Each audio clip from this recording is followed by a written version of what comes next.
Hi all, greetings for the day. This is Ayan. So in our previous project, we had discussed about Parkinson's, and I had shown you how you can use various rule-based algorithms to figure out how you can predict Parkinson's disease. In our previous approach, what we had done was we had used various rule-based algorithms, and we had evaluated all the models, and then we found out the best model for it. So in this project, we will be following a similar kind of approach, but in this case, we would not be using rule-based models. We would be using a neural network.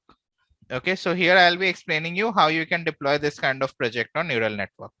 So this is again a classification task. So as you can see, it's a prediction of chronic kidney disease using machine learning algorithms. So kidney diseases are quite common, especially after the age of 60s. Kidneys play a major role in the body because they help you in removing toxins from the body. So there are different kinds of kidney diseases. Most of them would require a patient to go through dialysis. There are also medications available. But if you have an algorithm like this, the one that we are going to create, what happens is the kidney diseases can be detected at an early stage. Also, since a lot of people do suffer from kidney disease, there is sometimes a lot of pressure on hospitals, and often it gets difficult for them to prioritize patients. So this kind of an algorithm would help you do that. So uh, the data set for this project is available in this link, which we would be sharing with you. And we have mentioned all the details in this particular document. You can go through this document. This will also be shared with you. So you can go through this document if you want to know a little more about kidney diseases. And of course, I'll also be explaining to you about the data set and what exactly is the data set representing. Okay. So in the next video, we'll start off with the data set, with what we are working on, what are the various attributes, and how we are going to use the data set. Okay, so see you in the next video.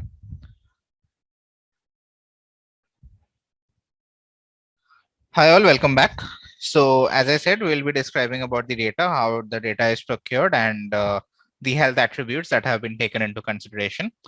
So the data set has been produced by using 24 health attributes, which is taken over a 2 month period for 400 patients. So every row, so the data set will have 400 row, and every row will be representing the health attribute of one single person. Okay. Now, how are these attributes taken? Their tests have been conducted. So there are urine tests, there is blood tests, and other than that, of course, other things like hypertension, diabetes, and other diseases are also mentioned in the data set. So that is done separately, and there are other tests as well which have been taken up. So here is the data. Here are the attributes that we'll be working with. So the first one is age, the age of the patient. Then there is blood pressure. There is specific gravity. This value comes from the urine test. Albumin as well comes from the urine test. Sugar, which comes from the blood test. RBC, that is red blood cells count. So in this data set, you will see two RBC. There is an RC and there is an RBC. Okay. So red blood cells is coming from the blood test, and the RC, that is the red blood cell count, this is coming from the urine test. Okay. So don't get confused. They are taken from two different tests.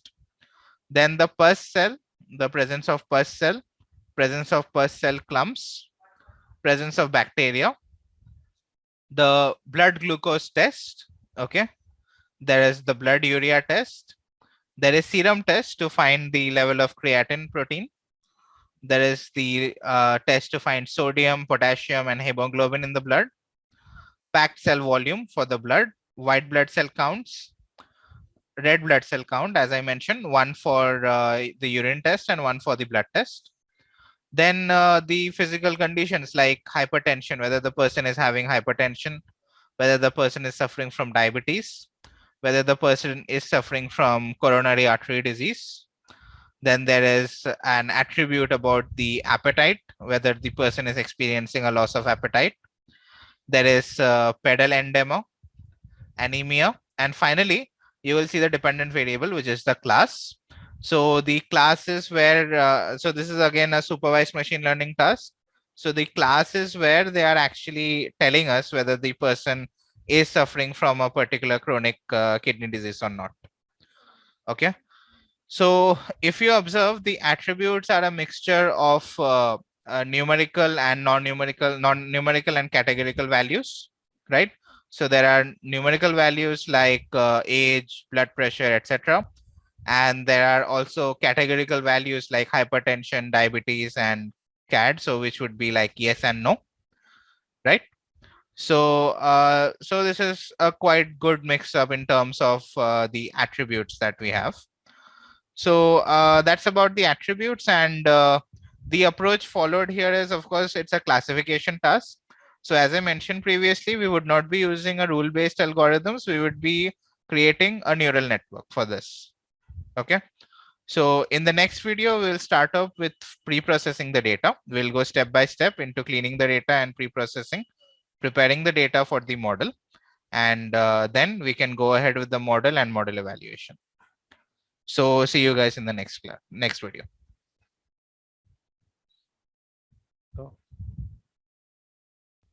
Hi all, welcome back. So as I mentioned in the previous video, in this video, we'll start with the code.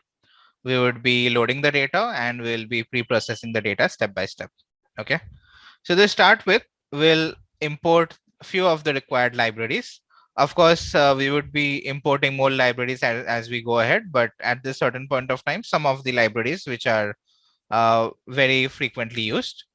So the first one which I'm importing is a warning. So often what happens is due to versioning problems. So let's say your system has NumPy of certain version and my system has it in a different version. So often they would want you to update the version of the NumPy in your system. So that would come as a warning. So it's not an error in the code, it's a warning saying that maybe you should update and that would give you a better result. Okay.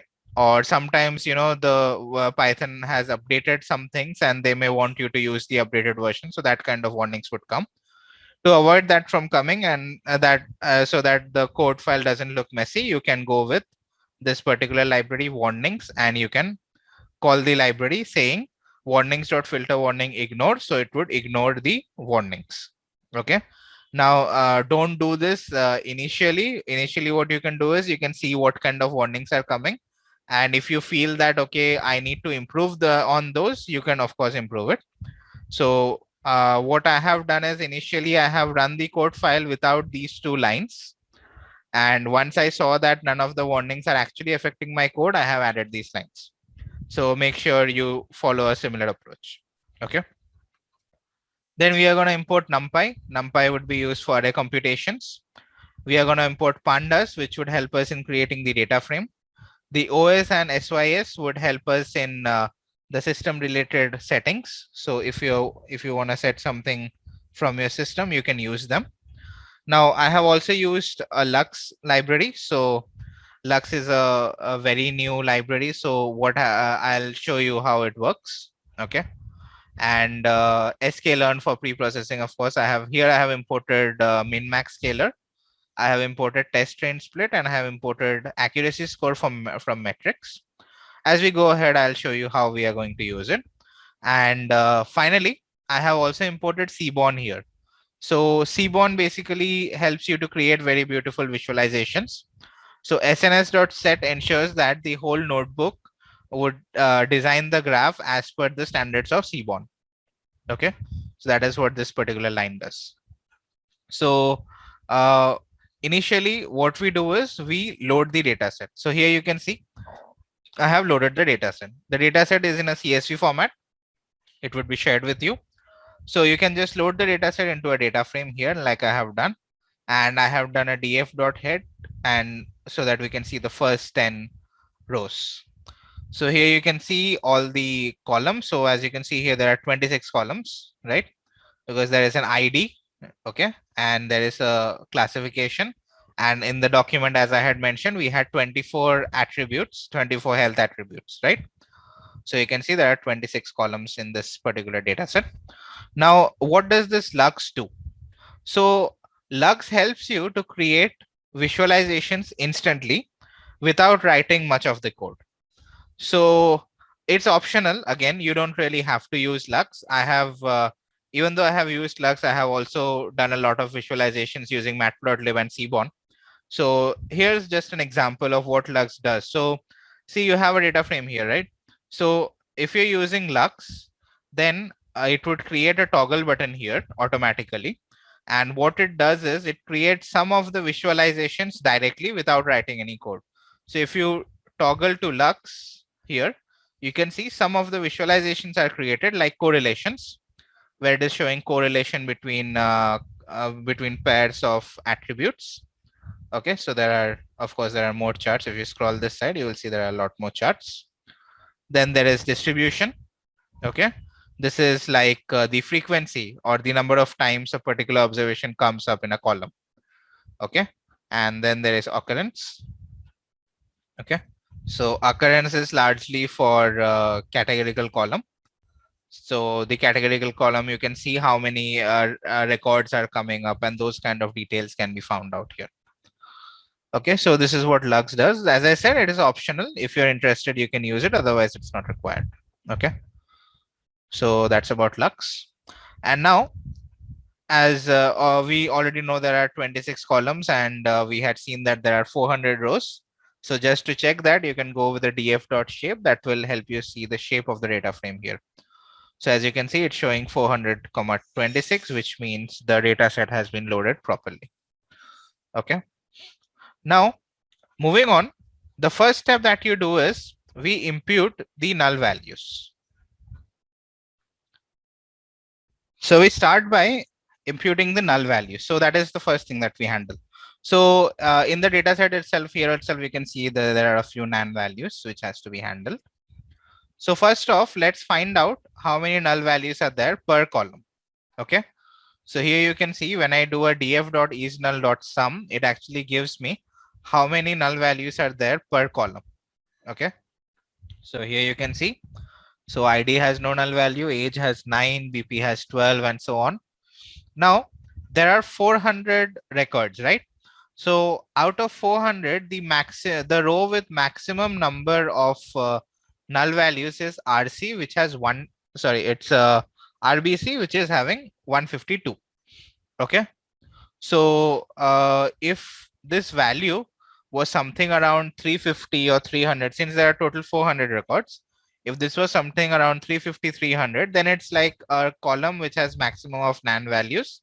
It could be ignored. But here, almost all the missing values are manageable. So we would be imputing them so that we do not lose any data. So how do we impute them? I am using a simple imputer here. So simple imputer helps you set up a strategy with which you want to impute. So since there are numerical as well as categorical columns, of course, you can go through every data set and you can see how they are related with the other columns, and you can figure out a way to impute them. In this case, what I have done is I have taken the strategy of most frequent. So basically what I'm doing is the NaN values would be replaced by mode of the column. So mode is nothing but the value that occurs maximum number of times. So that is the strategy I'm using. If you want, you can use different strategies for numerical and categorical column. You may go with mean or median for numerical column, and you can go with more frequent for categorical column. So you can, that is all up to you. In this case, I have just imputed the whole data frame with the strategy of most frequent. Okay. So here what I'm doing is I'm importing the simple imputer. Then I'm creating a simple imputer object, and in simple imputer object, you actually mention what is your strategy. And also what simple imputer can do is, if you have something else, let's say you have a data set where the null values are actually question marks. Okay. So you can even use this. If you know that it is question mark, you can just put a question mark here. In this case, I know that it's NaN value, so I can just go with np.nan. That would be fine. Okay. And you can impute, and you would see that now all the NaN values are gone. So if I use, so if you see, all the NaN values are gone, right? Okay. So here, once more, we can run np.isNull, data frame.isNull.sum, and we can see that there is no null value in any of the columns. So you can see here it's all marked as 0. Okay. So by this way, we confirm that there is no null value in the columns anymore. Okay. So the next step that we are going to do is we are going to find the unique values in the column. So that would be done in the next video. So see you there.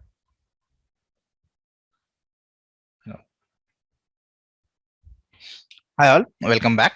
So previously in our we have removed the null values from the dataset. Now in this particular video, what we will do is we will find the unique values in the dataset. So every column would have certain unique values, right? So we have to find that out. Now why do we have to do that? Because as I mentioned previously, sometimes what happens is the null values are not given as not mentioned as np.nan. They will be mentioning something like a question mark or star or any other character. Also, while entering the values, sometimes due to manual error or due to machine error, you would see special characters coming up before the value, or the value not showing what it should actually be showing. Okay, so maybe a slash, maybe a question mark, maybe a quote or something like that comes up. So we have to see what are the unique values so that we can handle this. Okay, now how do we do that? So it's quite simple. So what I have done is I am running a for loop. So this is the same approach that we have followed in our previous video. So we are looping through the column names, and we are printing df, that is the data frame column name dot to list, that would convert the column to a list, and we are doing a set of it. So what does this do? So it would convert. So let me just show you an example of how it is actually working to make it a little more clear. Okay, so first of all, df dot columns, this would actually give you the list of columns. Okay, so you can see it's giving you the list of columns. Now when I'm running a for loop through it, I would as I said, for I in df dot columns, so the I would be taking these column names one after the other. So let's say now I is taken as age. Okay, so I would take age. So now this is something which would be picked up, right? So what exactly is this? This is a data frame object, right? So when I do this dot to list, what happens is this would be converted into a list. So you can see here it is converted into a list. Now if I put a set in front of it, then what happens is it would only keep the unique values in the list. Okay, so now only the unique values would be present in the list. There will be no repetitions. Okay, so I have used this approach. Now there is also another way you can use a dot unique, so that would also help, but I have followed this approach. Okay, so now when you do that, what happens is you would be able to see the unique value for every column, right? So you can just go through it one by one, and you can see where is there anything wrong in it, or something might have gone wrong. So you can just check for that. Okay, so here, okay, so here you can see for classification column, which is our dependent variable, there is checked and not checked, but there is also this character coming in, checked slash t. Okay, so which might have been entered by mistake, right? We don't want that. Okay, so you have to convert all of this to checked, right? So clearly it's a typing error, so we have to convert all of this to checked. Okay, so that is the first thing that we have to do. Now going up, you can also see for CAD there is a no, yes, and there is a dash t no, slash t no. So which is actually no, but it must have been entered wrongly. So this has to be converted to no, right? Then again, the same thing for DM, you can see the same thing happening for no as well as yes. Okay, so it's either a machine error or it's some mistake which might have happened while typing. Now also you can see here there is a yes, okay, and there is a yes with space in front of it, right? So these are characterized as different values, but it is not true. So we have to convert this yes to the normal yes. We have to convert t yes to yes, and we have to convert T no to no. Okay. So these are the changes that have to be made. Plus here, if you observe, there is also one more thing. You can see there is a /T question mark. Okay, here's this character is present here. There is a /T8400 /T6200 /T question mark again here. Okay, also here you can see there is a /T/T43, right? So what happens when you do a dot unique is you will get what values have gone wrong. So if you observe throughout the data set, you would find out what values have gone wrong. So there is no errors other than that. Okay, so these are the errors in the data set which we have to rectify, right? So what are the numerical columns with the error, with this error? So there is RC, right? RC is a numerical column. It's having this error. WC is a numerical column which is having this error, and PCV is a numerical column which has this error. Now, when we had replaced null values, we had used the mode approach. We had used the most frequent approach. So we would be continuing that when we replace these values as well. So what I have done here is I have printed the mode value for these numerical columns. Okay. So for RC, what's the mode? 5.2. For WC, what's the mode? 9800. For PVC, the mode is 41. Okay. So we have found that out. And what we are going to do is we are going to replace the mistaken value with the actual value. So as I said, if you remember, I had said in classification, this value has to be replaced with checked, right? So that has been done using this line here. Okay. So I'm using an inline function. So I'm just applying that function to the entire column. Okay. So to the classification column, I'm applying this function. So you can see column dot apply. And what is this inline function doing? So if X is equal to the mistaken character check /T, then replace it with CKD, the actual value. Otherwise, we will keep the, if it's not the case, then we'll keep the same value. Okay, so that is what this particular function does. The similar approach we have used for all the values. So in CAD, we have replaced, the /T no with a no. And in DM again, /T no, the T yes, and the space with yes as yes. And here you can see we are replacing with mode. Okay, so if you check here, we are replacing it with mode. Okay, so mode is 5.2, right? Now you must be wondering, why are we using strings when these are numbers? So these are of course numericals, but why are we doing it using strings? So that of course I'll be explaining you in the next video. Okay, when we fix the data types, we'll be explaining that. So in this way, you can impute the values and replace the value. This is not imputation, this is replacing the values. So you can replace the value and you can run the same code again, and you can see that all the errors have been removed. So here you can see there are no more slashes, there is no more T and all, right? So the errors have been removed. It has been restored to a binary classification with 2 labels, right? So this problem is now solved. Now we would also be checking for the label imbalance. Okay, so that would be our next step. We will be checking for the label imbalance, followed by which we will be fixing the data types. So that would be done in the next video. So see you there. Hi all, welcome back. So as mentioned previously, we will now be handling the label imbalance. So what is label imbalance? Now this is a binary classification task. So here there are 2 labels, checked and not checked, right? So now let's say I have 100 out of the 400. Let's say I have 350 of checked and 50 of not checked. So what happens then? So what happens here is the algorithm tends to feel that, because the algorithm is going to check itself in case of neural network by backpropagation, and in other cases by any of the evaluation metrics.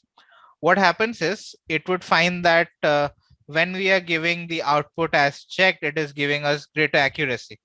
So that is something that they will see from the training data, and that is something that they will learn. So in a later stage, when we pass on a test data, no matter what the actual, whatever the data is, whatever the other attributes are, the output would be given as checked, because while training, you have large number of data with checked label.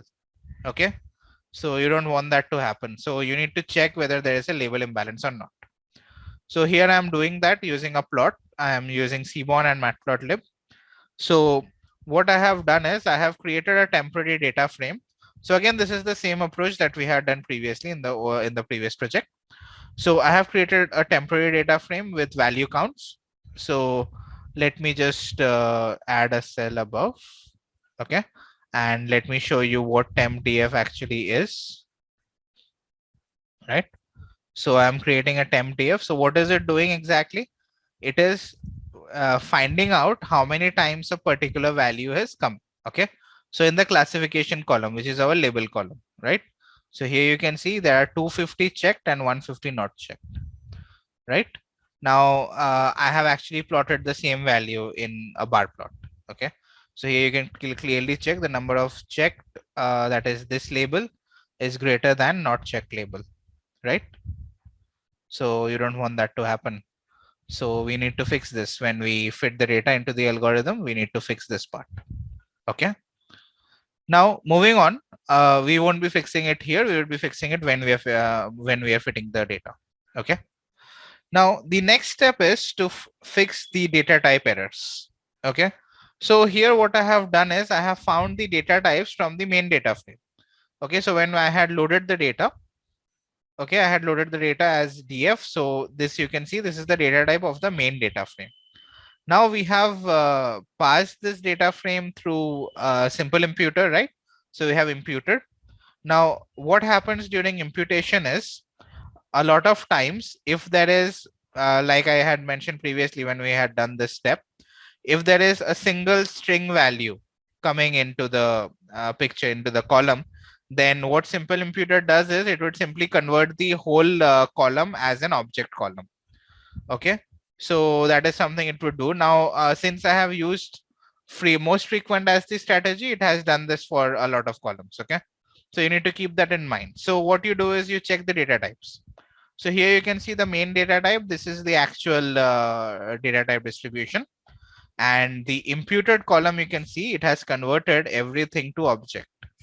Okay, you don't want that at this stage because here it is not encoding, it's just converting everything to object. So when we encode, what actually happens is we are losing the right meaning of the data. We don't want that to happen. So what we are going to do is from the main data frame that we had, we are going to select the columns which are not objects. Okay, so that is from this column, this particular data frame, we are figuring out all the columns which are not object, like id, age, etc., right? So they are not objects. We are figuring out which columns are those. So let me just show you what this particular line of code does. Okay, so df.select d types, that is selecting the data type, and we are excluding objects from the main data frame. Okay, from this particular data frame. And let me run this. You can see it is giving me the columns which are having the data type, numerical data type, like float or int. Okay, so it's finding those, and those columns, in those columns, what are we doing? Since we already know that these columns will have numerical values, we are simply converting those values to float. Okay, so that's what we are doing here, right? So this is what this line does. So again, we are using the inline function, and we are just doing a column.apply. Okay, and here you can see the types have been restored to the actual types. Okay, so you can see we have restored them. Okay, so now we are good to go with the plotting and with the other further EDA process. Okay, so this is how you can fix the issues with the data types. Right. So we will end this video here, and in the next video we'll start with visualizations, and we'll see what kind of changes needs to be made to the data according to those visualizations. Okay, so see you in the next video. Thank you.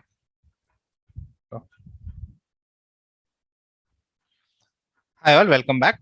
So up till the previous video, we have removed the null values from the data frame. We have imputed, we have imputed the null values from the data frame, followed by which we have also checked the unique values and fixed the data according to those, according to what we saw. And we have found out the label imbalance, and we have also fixed the data types of the attributes, right? So moving on, we are going to find out the statistical aspects of the data. We want to see what kind of distribution the data types are following. We need to see what kind of correlation is present between the independent data types, okay, the independent attributes, that is. So I have started off by creating a pair plot. So what a pair plot does is it gives you the relationship, as the name suggests. It's going to plot the relationship between a pair of the attributes. So every pair of attribute would be plotted here, as you can see. Now, of course, since there is a lot of data, this is not very clear. But you can, of course, if you see a very distinct type of a graph which should not come up, then you can, of course, focus on it. So that's the reason I have plotted this. Here, however, there is no such anomaly which is visible here, right? So these columns which you see, where you can see the straight lines, so they are actually categorical columns, and wherever you see scatters, they are numerical columns. Okay, so you need to verify that part. And other than that, there is no visual anomaly here. Now the next part is we are going to find the distribution of all the numerical columns. Okay, so why do we want to do that? As explained previously, we want our data to be normally distributed, right? So we are checking for that. Now we are going to use distribution plot. So this is the same approach that we had followed in the previous video. So we are creating distribution plot using Seaborn, right? So I've written the function and we are creating the plots, and we are just fitting the entire data, and the column name we are fitting into the function. Okay, and we are running the function through all the columns. So we are again using the same kind of for loop that we had used previously. We are looping through the column names, but in this case what we are doing is we are excluding the object data type. Okay, we want to see the distribution of only the numerical data type, so that is what we are doing here. Okay, now you can see the distribution plots where you would see that they are largely normally distributed. There are some, but it's not really going to affect much. So you can see, so it's largely normally distributed. So there is not any issue in any of the data sets, any of the columns, that is. Okay. Now, after this, we would be finding out the outliers. Okay. And again, we are going to use the same approach that we followed in the previous video. We are using the function here, and we are finding out, we are applying the function to every column, right? So we are finding out the outliers. Okay, so here again we don't really have to do anything about the outliers, because we have checked with the medical professional that these values can actually come, although as per the 5-point summary of the data they are outliers, but these are the possible values.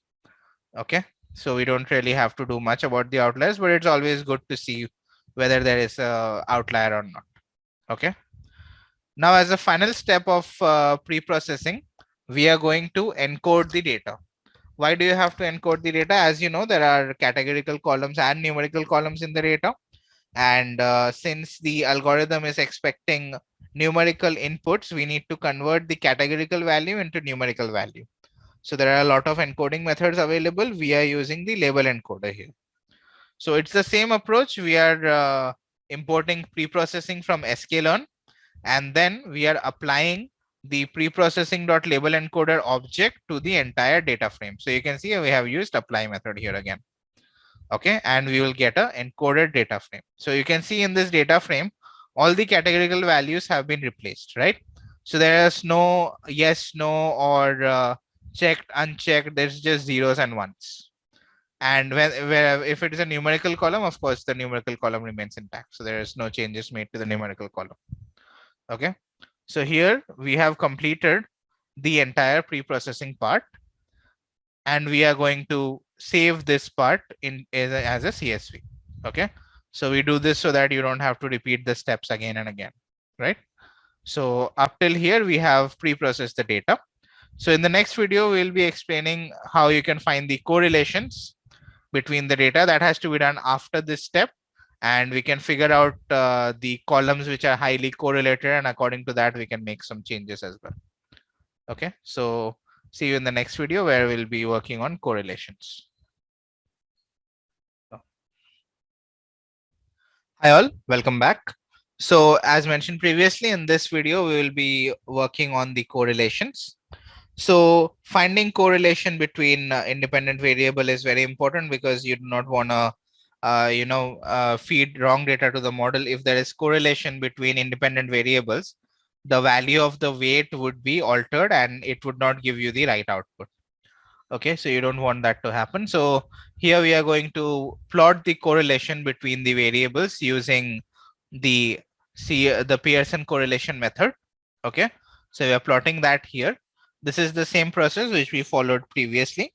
Now remember that high correlation between the independent and any independent variable and the dependent variable is not a problem. That is not going to affect the algorithm, but the correlation between two independent variables would be a problem. Okay, so remember that. And that is something that we are going to see here. Here you can see from the plot that, so there is a scale drawn here, right? So the lighter the color, the more is the correlation. Okay, so here you can see the correlation 1 is happening when you're finding correlation of the column with the same column. Okay, so that's when you can see ANE and ANE, right? So since it's the same column, the correlation is coming as 1. Rest all you can see the correlation is not very high. Okay, so between ID and classification, you don't really have to worry because anyway, we are going to drop the ID column. The ID column is of no significance to our model, right? So it's just like unique IDs. So they are not really relevant. So you don't really have to worry about this high correlation 0.84 here. And you'll see the same here. So you don't really have to worry about that. Okay. And also you would see that rest every other place there is no very high correlation, so we don't really have to drop anything. Okay, so yeah, so we can now go ahead with finalizing the data, and then further we have to go into the principal component analysis and scaling the data as well, so which would be done in the next video. To see you there. Hi all, welcome back. So up until now, we have completed all the pre-processing step. We have cleaned our data and the data is ready to be fit into the model and make predictions, right? So the first step that we do is we divide our data into the independent and the dependent variables. So the independent variables, which are usually marked as X, and the dependent variable is marked as Y. Okay. So what is our dependent variable? The classification, right? As mentioned previously, the label is classification. So that is our Y, that is our dependent variable. Now, what is our independent variable? Every other variable other than classification, right? So that is our independent variable. Now, as I mentioned previously, we are dropping ID as well because ID has no significance to the algorithm. It is not a property. It's just a unique row, a number or the value for the column. So like a primary key. So we don't really need that. So you're dropping that and classification for the independent variable, and for the dependent variable, of course, we have the classification, right? So the first step that we do after we have segregated our dependent and independent variables is we check the label imbalance. So as previously done through the visualization, I had shown you that there is a label imbalance. So here I am importing a library called counter from collections, which actually helps us to see how many occurrences of a particular value is there. So this is the same approach as using dot value counts, which we had done previously for creating a temporary DF. This is the same thing here, just I'm showing it to you in form of a dictionary.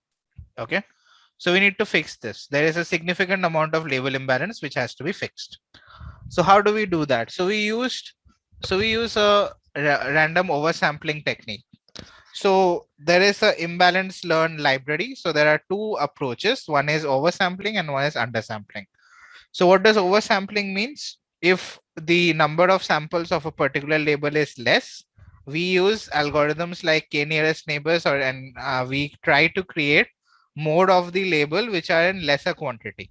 Okay, so that is oversampling.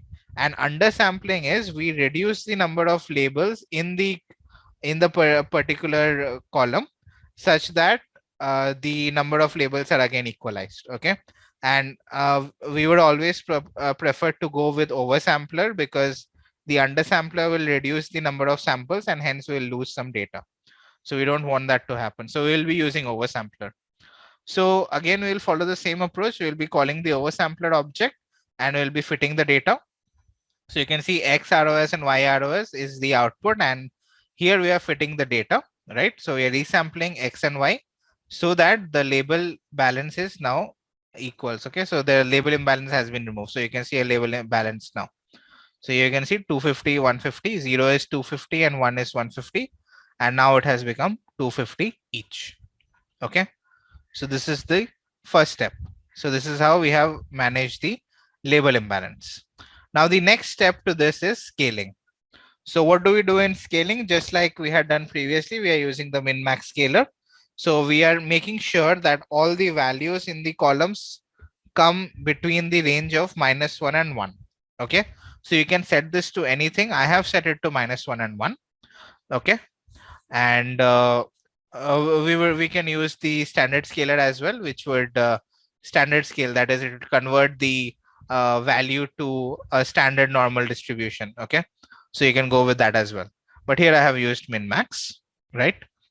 So here you can see again the same approach. We have called the min max object and we have set the limitation -1 to 1, and then we have fit the data.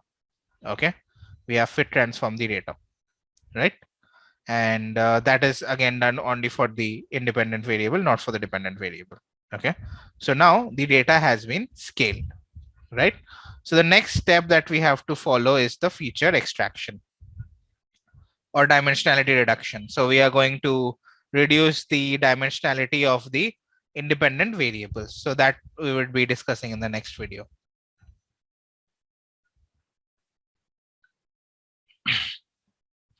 So now after scaling the data, the next step is we are going to do a dimensionality reduction. Okay, so this is a very important step. When you have a lot of columns, say 1000, 2000 columns, you can reduce the dimensionality without losing the importance, without losing the effect of the data. Okay, so the variance, the expected variance can be preserved, right? So that is what PCA is all about. So here what we are going to do is I am going to preserve 95% of the variance, right? So we are following this approach. So for in this code, what I have done is the first part is we have imported PCA. There are also other tools. There are plotly tools for plotting PCA, but you don't really have to use them. So here we need to import PCA from sklearn, right? And as I said, we are setting that we want to retain 95% of the variance. Okay, so that can be done like this. Here I have mentioned that I am retaining 95% of the variance, and then I'm going to fit the scale data into the PCA. Okay, so that would give me a dimensionality reduction, so that you can see very easily when I print the shape of X, which is the original array, you will see there are 24 attributes or 24 columns.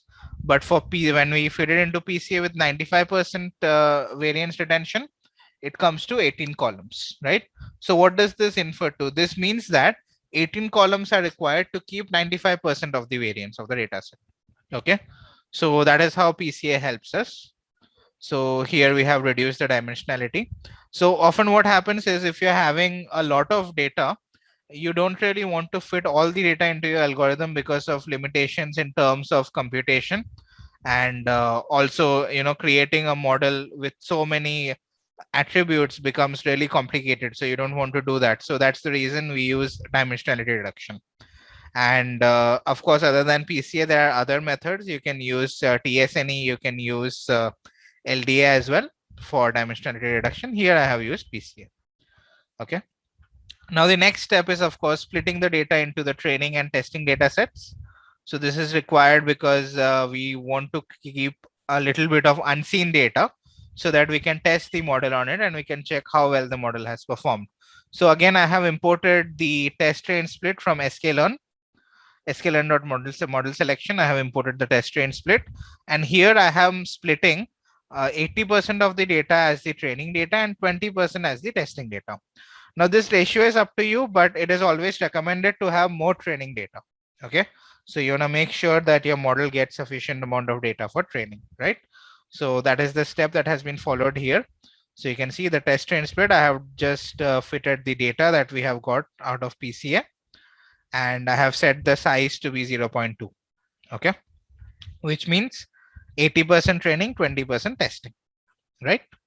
So this is how you split the training and testing data. So up till here, you would see that these steps are common steps which were used in the previous project as well. Now, from here on, we would be creating the neural network. So from this point onwards, you will see a different approach. Since we are not fitting it into rule-based algorithms, we would be creating the neural network and then we'll be fitting the data. Okay, so that will start in the next video. So see you there.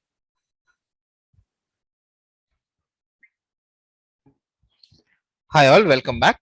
So till our previous video, we have prepared the data completely. We have split the data into training and testing. And now we are ready to create our neural network model so that we can fit the data and also test our algorithm, right? So to start up with, we will import few of the required libraries. So we are importing Keras. So Keras sits over TensorFlow and it has the required functions to create a neural network. Okay, so we are importing Keras. From Keras.models, we are importing sequential. So a sequential model is appropriate for a plain stack of layers, which is like you're having one layer connected to the next layer connected to the next layer, and so on. Okay, so there is no complexity in it. It's a simple neural network where there are straight up connections between the layers. Okay, so every layer will have one input tensor and one output tensor. That's all. So there won't be any feedback or anything else coming out of those layers. So if you're creating these simple layers, you have to create a sequential model. Okay. The next one which we are importing is from layers, keras.layers, we're importing dense. So a dense is again a regular deeply connected neural network layer. It's a very commonly used layer, and it will have a set of neurons. So if you're our this model is very simple. There is no complexity in it, right? So we are not taking feedback and we are not doing any kind of convolutions or max pooling. This is just a simple artificial neural network. So we are using dense and we are using a sequential model. We are using dropouts. So what will dropout do? The dropout layer will randomly set the input units to 0 with a frequency rate, with a different frequency rate at which each step. So every time, let's not just read through it. I have added the comments. You can go through the whole comment. You will of course get a better idea. So what dropout does is, if you're having say 100 neurons in one layer, and when you're moving into the next layer, it would cut the connection between say 5 or whatever rate you set. If you say that okay, there are 100 and you set the cutout rate to be 0.2, then out of 100, 20 layers would be cut off from the second layer. Okay, so it will take the input from 80 neurons only. So why do we do that? So neural networks usually work based on back propagation. So during back propagation, we do not want the model to overfit. So dropout largely helps you to prevent overfits. Okay, so that is the functionality. Of course, I have mentioned this as a small comment on top for every library why we are importing it. But you can of course, if you want to learn a little more advanced, you can go through the official documentations. Okay. And then we have model checkpointing and early stopping, which we would not be using here. So model checkpointing and early stopping are helpful when you have large number of layers and a large amount of data, and you're going to run a large number of epochs. Okay, so in those scenarios, you need to save checkpoints of the model to make sure that if somehow, if your system crashes or due to some reason the training stops, you can resume from a particular point. Okay, from certain point. Let's say you're having 500 epochs and your system crashes after 300. At least you will have the model trained up to the 300 and you can continue from 300 and on. Okay, and early stopping, actually, if you're having let's say you have 100 epochs, but if your model starts to give you the required accuracy at 10 epochs itself, then the model should automatically stop training further. It should not train any further. So that is early stopping. So of course, this is a simple model. As I said, we won't be using any of this. In the upcoming projects, however, as we move on to complicated image processing and those kind of things, we would be using these particular functions. Okay. And here there is an optimizer. So optimizers are basically algorithms, or you can say method, that are used to change the attributes of the neural network, such as weights and learning rate, to reduce the losses. So optimizers main function is to prevent any kind of loss. So how does it do that? It just minimizes the function. Okay, so basically our objective is to reach the global minima, right? So we have to minimize the function. If you're familiar with the concept of stochastic gradient descent, you would know that optimizer would help the function to reach the global minima quickly, right? So that is what it does. So here we are using Adam for it. Okay, so you can read about more details about Adam here as well. Here there is a comment added, and you can also go through the documentation, as I said. And I have also imported k-fold, but we are not using k-fold here since we are not going with any of the rule-based algorithms. Okay, so now we will start off with creating the model. Okay, so this is the approach that we usually follow for creating the model, but this is actually the model, the how you want the architecture of the model to be, it's up to you. Based on the data, you can judge that, and also based on the outputs that you get, you can change the hyperparameters of the model. Like you can change the layer, you can change the activation functions. Okay, you can change the optimizer, etc. Okay, so there is optimizer, there is loss function. You can go through the documentations and you can see how these things affect your model. Okay, so let's start off with creating the model.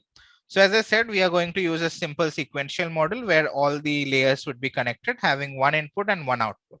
Okay, and the first layer, which is the input layer, will have the inputs, the number of neurons in this input layer will be equal to the number of attributes that we are going to feed the model. Okay, now what is the number of attributes that we are feeding to the model? So if I add a cell below, so x train, as you know, we have created x train. So x train dot shape, if I do this, you would get the shape of the tensor, right? So there is 400 rows, as you know, and there are 18 attributes, right?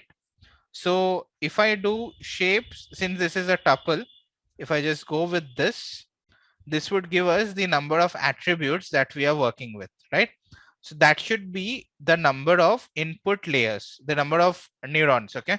The number of input neurons that you're taking. So here I'm creating the first dense layer, right? So it has the length of length, which is equal to the number of attributes, and depth equal to 15. Okay, now why did I choose 15? It was done randomly. You can choose any number. Okay, that's up to you. You can check and you can see if it's not proper, you can just change the depth again, right? So here I have taken as I said, the input shape, and I have taken 15 more, right? So there are 15 depth of 15 and width of input size, and I have used the activation function relu. So relu activation function would give you a positive output. So the relu's property is it will give only positive outputs. So if you're feeding a lot of values, passing it through relu, it would give you, if the value is greater than 0, it would give it to you. If it is not, then it would just return a 0. Okay, so that is what relu activation function does, right? So we are using relu activation function here. I'm not going in depth about all this, so we are just going to explain you how you can write the model. You can go through all this theory. Okay, you can go through the documentations for this. Then I'm adding a dropout layer, and I have set it to 0.2, right? So as I said, we will be carrying on with 80% of the neurons to the next layer, right? Then again another layer of depth 15 and activation relu.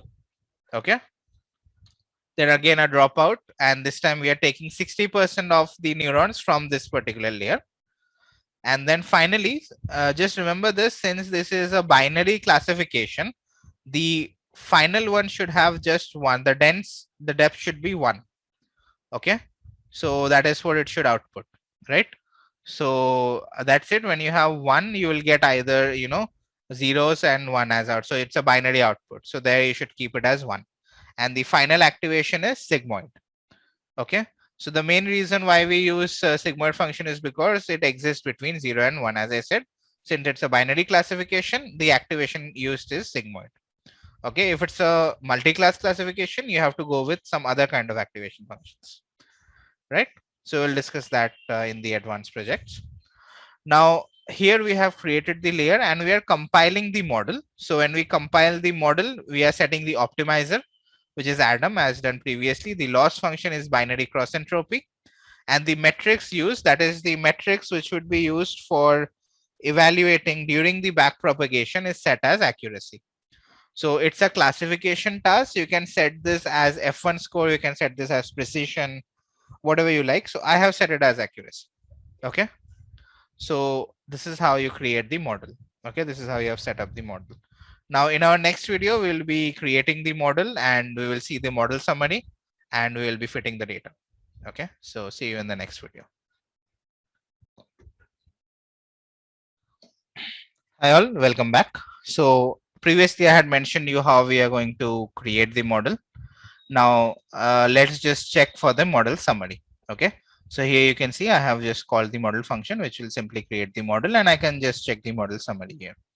Okay, so in this column you would of course see the nature of the layer. Okay, so in this case, of course, they are dense layers, so there is nothing special. In case of CNNs, there will be convolution and max pooling layers, but that's not what is happening here. So it's just a normal ANNs. Okay, so you can see the layers here. You can see the output shape. Okay, so the shape of the output coming from this particular layer. Okay, so and then we also have the trainable parameters. Okay, so what are the parameter, how many parameters are we actually training, right? So let's look at the first layer. As I had mentioned here, I have created a sequential model. I have created, I have added 15 as the output, as the depth, as the output. I have created 15. And the input is, of course, the shape of the X train, that is the number of attributes, right? So here you can see that activation function is set as red. Okay. So here you would see the parameter showing as 285. Now, how did we get that? So as I mentioned that we have xtrain dot shape, which is 18, right? So if you multiply this with the depth that I have mentioned or the number of outputs that I have mentioned, okay, if I multiply this, you will get a 270. Okay, and that is not here anywhere, right? So I know you would be getting a bit confused about how you are getting a 285. So if you see the structure of a neural network, we have to include bias. Okay, so the bias has also to be considered, but here what we have done here is we have simply multiplied the attributes, the number of attributes, with 15. So that is not what happens. There is always a bias added. So there is one bias parameter added, right? So that would act as another parameter. So instead of 18, there will be 19 parameters, and now 19 attributes, sorry. So now if you run this, you can see 285, right? So that's why it's showing as 285 trainable parameters here. Okay, so I hope you're clear about it. We cannot, of course, follow the same calculation ahead because this is passing through ReLU, which would add non-linearity to it and the values would change. Okay, so here the first one you can check, of course. Okay, so we have done that. Now here you can see the model summary has been printed. Now what we are going to do is we are simply going to fit the model. So we have to fit the training data, right? So fitting the training data here. Now this step here, you can see I have added a validation data. So what does this do? So validation, when you add validation data to the model, it would first train in every epoch, it would train with the training data and it would test with the validation data and it will give me the metric. Okay. So here the metric is set as accuracy, right? So what it would do is it would first train with X train and Y train, and then with X test and Y test, it will calculate the accuracy values. Okay.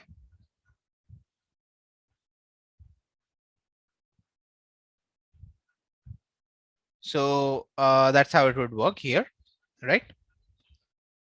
Now we have set the number of epochs to 5, but of course you can set it to any value that you would like. You can test it, like you can test it with more epochs and then you can reduce it, or you can test with lesser epochs, and as per your requirement you can keep increasing it. The verbose value set here is equal to 1. Now what does this do? So if you don't set verbose, or if you set verbose to 0, you won't be seeing the progress. Okay, it would just be blank, and it would finally it will give you an output, but it will just be blank. It won't show you every step. If you set verbose as 1, it will be showing you every outcome. Okay, so here you can see all the 5 epochs are being shown, right? So you can simply go with this, right? So we are putting the train data and we are putting the validation data. So when you do this, what happens is you don't just get accuracy and loss for the training, you also get validation accuracy and validation loss, right? So this would help you figure out how well your model is training. So is the accuracy increasing at every step? Is the accuracy value increasing? If the accuracy value is increasing, is the loss decreasing? And similarly, if the accuracy value is increasing, is the validation accuracy also increasing? If that is not happening, in that case, you can consider that, let's say in a scenario, the accuracy keeps on increasing, but the validation accuracy keeps on decreasing. So if that happens, you need to understand that there is higher variance in your model, which means your model is overfitting. So in that case, you have to stop your training and you have to reset your model to, you can change the layers or you can make a little bit of alterations in the model.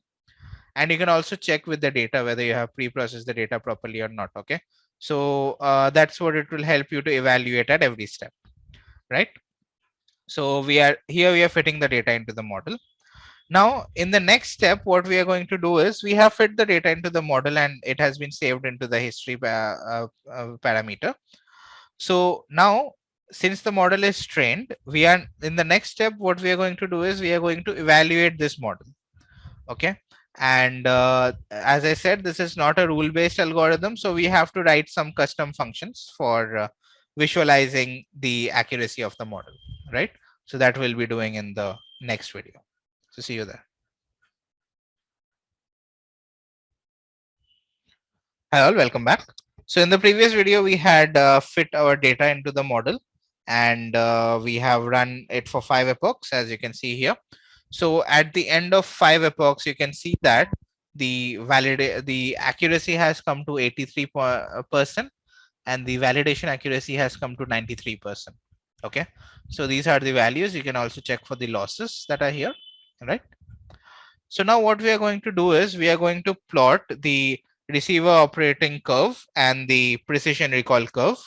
And we are also going to plot the validation accuracy and loss, accuracy, validation loss, and validation accuracy for the model. And we are going to check whether it's satisfying all our conditions or not. And we are going to check the evaluation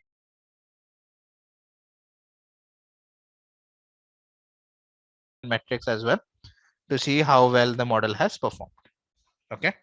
So what we are going to do is, although this is a neural network model, we can use the ROC, AUC, and confusion metrics here. So the ROC curve takes input parameters as Y train and Y predictor, Y test and Y predictor. That is the actual data and the predicted data. So it requires array input. So no matter how you have trained the model or what kind of model you have used, you have to just give them the arrays. Okay. So here is a piece of code which I have written to plot the ROC, to plot the precision recall curve, and to plot the validation accuracy and the validation losses. Okay. So here you can see I have called the ROC curve method from sklearn.metrics. Now, when you fit the arrays into the ROC curve and you create the positive label as 1, so here you can also create the positive label as 0. So that would just, it won't make much difference. Okay. It would just give the same kind of output. So since it's a binary classification, we don't really have to worry about the positive label and all. Okay. So this would give you 3 values. It would give you the false positive rate, it would give you the true positive rate, and it would give you the threshold. So for ROC, threshold is nothing but threshold is the point where the false positive value and the true positive value are equal.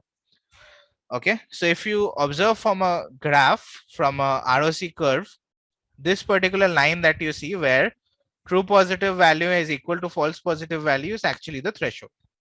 Okay, now similarly what we are going to do here is we are going to create a plot where we are plotting the false positive rate, the true positive rate, and that's what we are doing here. Okay, so here you can see this is the kind of output that we'll get from it, right?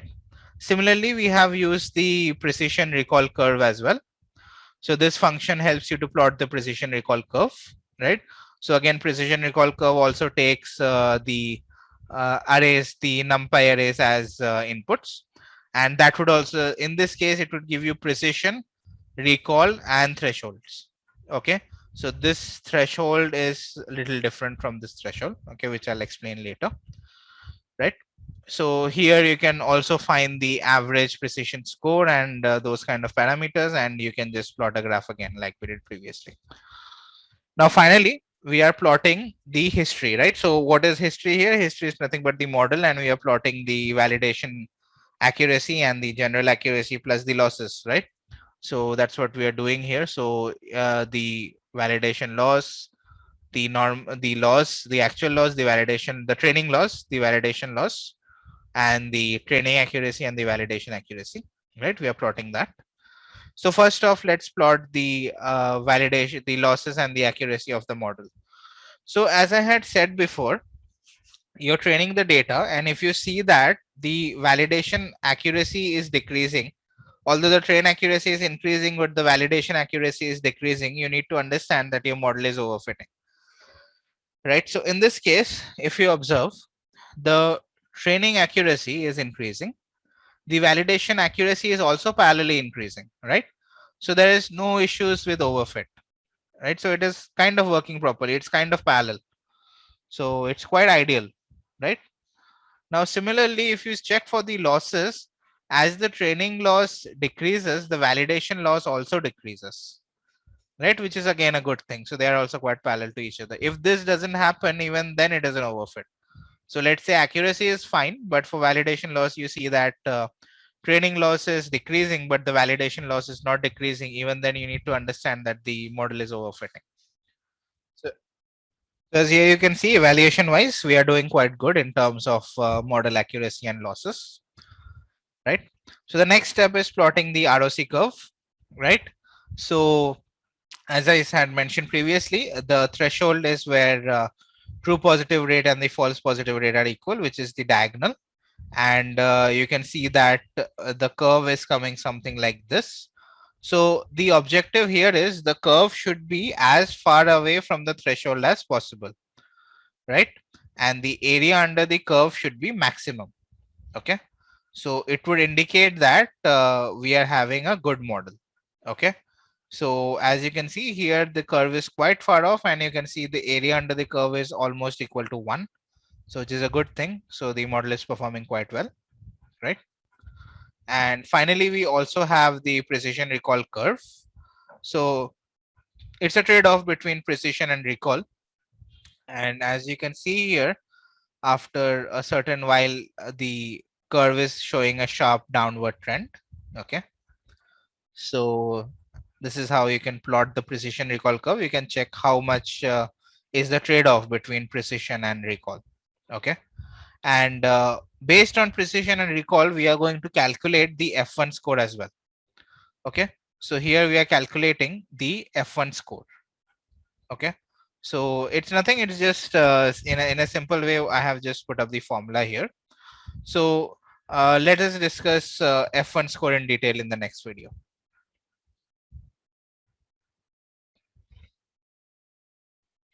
Hi all, welcome back. So as I mentioned previously, we are going to discuss the calculation of F1 score in this particular video. So F1 score, I have calculated F1 score by using precision and recall. So if you remember, in this function, we had calculated precision and recall from precision recall curve method of sklearn. So we have those values which we can get from this particular function. And what I have done is I have run a for loop, and yeah, what I have done is I have evaluated if precision and recall if there is precision and recall, that is if the value is not equal to 0, then we put it into this formula. So F1 score is the harmonic mean of precision and recall, right? So that is what we have put it up here. Okay. And if any of it is 0, then it would automatically become 0, of course. So you can see if precision is 0, recall is 0, the whole value becomes 0. So that is something that we have to keep in mind. And the reason behind writing this if condition is we do not want both, if both the values are 0, then it should not throw an error. It's an exception. Divide by 0 exception, that shouldn't happen, right? So that's why we have written if precision, if recall and preg, which means these values should not be 0. If they are not 0, then evaluate, otherwise just mark the entire thing as 0. Okay, so that's how we are calculating the F1 score. So here you can see again I have used the precision recall curve to calculate the precision, recall and threshold. And the F1 score has been calculated by calling the function. And again we are passing the precision and recall. So here you can see what we are doing is we are looping through the threshold list. So the threshold will give you the probability beyond which the precision and recall would start to would start to work, would not work in sync anymore, right? So that is what threshold will give you. It will give you the probability values. Okay. Now, as per the I here, if I run a for loop through the threshold list, it would be giving me the index numbers, right? And we are going to put up precision and recall for those index numbers in this function that we have written above. And we'll be calculating the F1 score. Now, what I'm doing here next is I am finding the argmax. So what does argmax function do? Argmax function will give us the variable which maximizes the function, right? So here the function is calculate F1. So you're finding the argument. So what is the argument in this case? The I is the argument, right? So the index from the threshold is the argument. So whatever value of probability maximizes the F1 score, that index we are taking, and the threshold, the index, that index we're taking up, and we are passing it into, as you know, threshold is also a list. So we are passing that index into it and we are finding the threshold. Okay. So here we have calculated the threshold, right? So here you can see threshold is 57%. So that is probability of 0.576. Okay. So that is the threshold. So beyond this threshold, you will see that the F1 score will start to drop. Okay, since the both precision and recall will reduce, so they won't work in sync anymore and the F1 score will start to drop. Okay, so to see that I have plotted threshold and F1 score, and as you can see here it's increasing, of course, and beyond 57.6 up to 0.576, sorry, so up to 0.576 there won't be a problem, but after that you would see a decreasing trend. So the F1 score will start to fall beyond that. So that is what I have represented here. So we have found the threshold. So what does it show us basically? Other than accuracy, of course, since this is a classification task, we need to make sure that every other parameters like the precision, recall, and the number of false positive and false negatives are kept in check. So that's the reason we are doing all this. We are finding out the threshold up to where the algorithm would work properly. Okay, so that is what we are doing in these steps. So in this way you can evaluate your model. Of course, this is not a perfect model. We can further improvise the model, but we'll end this here, and you can use this. You can just go ahead and you can add more number of layers. You can try and see by altering the number of epochs and all. So in that way, you can keep finding various aspects which will improvise your model. So that's all in this project. So here, what as a summary, what we have done is we have pre-processed the data in the similar way like we had done in the previous video. But in this case, we have fitted the data into a neural network and we have evaluated the model. So that's what this project is all about. So we have finally created a model which will help us classify chronic kidney diseases. Okay. So Thank you for watching this videos, and I'll see you in the next project with a different approach. We will be solving another medical problem with a different approach. So thank you.